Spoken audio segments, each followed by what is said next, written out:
probably just $2,000. And so it can be affordable to those that meet this income eligibility requirements. And so that's how USDA helps very low to low income families. Now, of course, we are also thinking of the moderate income families too. And so we have the lenders to help us out with that one. We have our guaranteed loans that are assisting. Like I said, we've been able to, at 1 year we had issued out over $25 million at our peak when it was in the 90s. And so we never run out of money when it comes to guaranteed loans. Our direct program is limited though. It's a small allocation that we get every year. However, when the ARA funding came on board, it was able to double our direct loan program in funds. So we want to take advantage of the ARA funds because it just lasts up until the end of 2010. And so our recommendation is to those that are planning to build a home, they need to educate themselves first. Our home buyer education course that we have an online. I'm not sure if the lenders are providing home buyers education because, let's face it, we need to educate our people on what it takes to buy a home. And so that's what is important. Also, credit counseling, making sure they don't have too much debts. Most people that we see that are ineligible is because they have too much debts, whether you're moderate income or you're a low income family. So education is going to have to start in the middle school to the high school, to save, to budget, to control those credit cards, right, and so forth. And so, again, we need to educate. That's what we need to do. Home buyer education is really important in order for families to get their own home. Thank you. So debt management is a big issue for your agency, and I imagine for GURA, but more so for these. If the product's not available, my question is, if the product's not available, then what happens? You have people coming in. What happens to those people?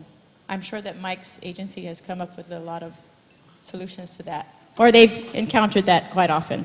Well, let's start out with on affordable housing. We first have those people employed. And one of the things that struck me with the presentation about the Fort Bliss buildup is that there was almost a one-for-one relationship between the number of troops moving in and the number of jobs that were going to be created in the community. The only numbers we have available at this point is that the 8,000 Marines are coming in, and they're projecting about 2,600 jobs inside the fence. What we don't have is the number of jobs that will be generated outside the fence. So with affordable housing, we start with getting them employed. The next issue is basically looking at ways to produce housing that is affordable. And we're looking at a series of ways to subsidize home ownership. If you look at previous efforts by the government, land basically was not a cost that factored into the selling of the house. It was either provided through the developer, like the Kaiser developments, or it was sold at well below market value, at $2,500 a lot. So we have to look at ways to subsidize the development, or the cost of developing the houses. Land is something that we have to look at closely. For our Sagin Bonita project, the land basically represents 10% of the $12 million budget.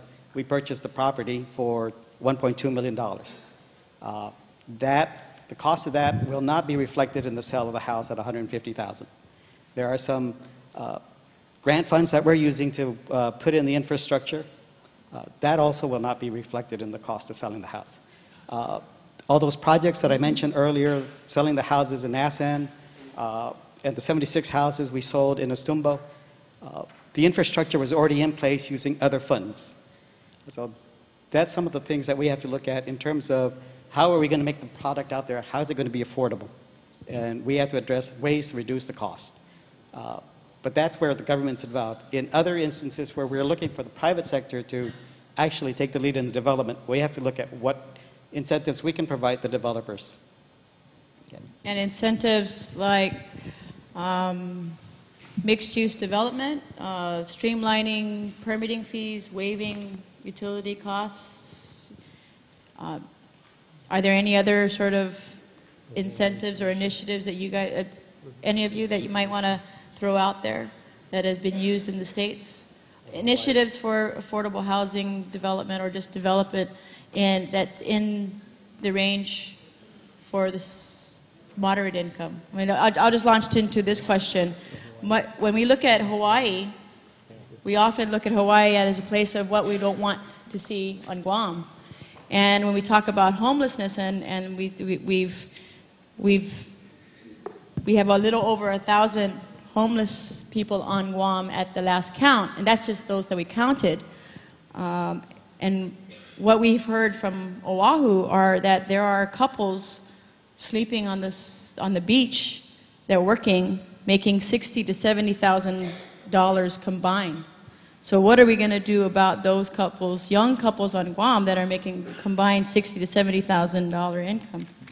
What do we do with them?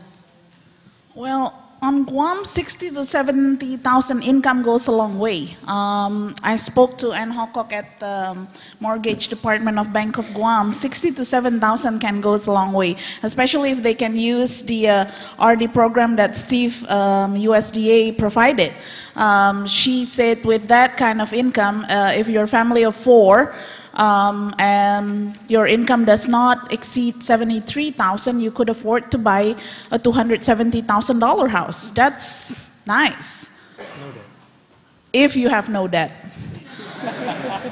Now, the problem is if you have debt. But, you know, say you have $1,000 debt. So, if you have $1,000 debt with that kind of income, you could still afford $222,000. That's nothing to sneeze about.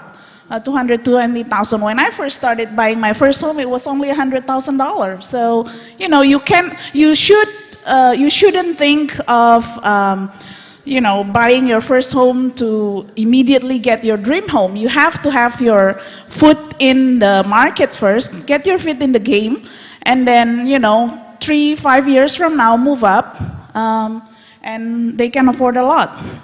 Having said that, you know, supply and demand is going to come into place. There will be a shift.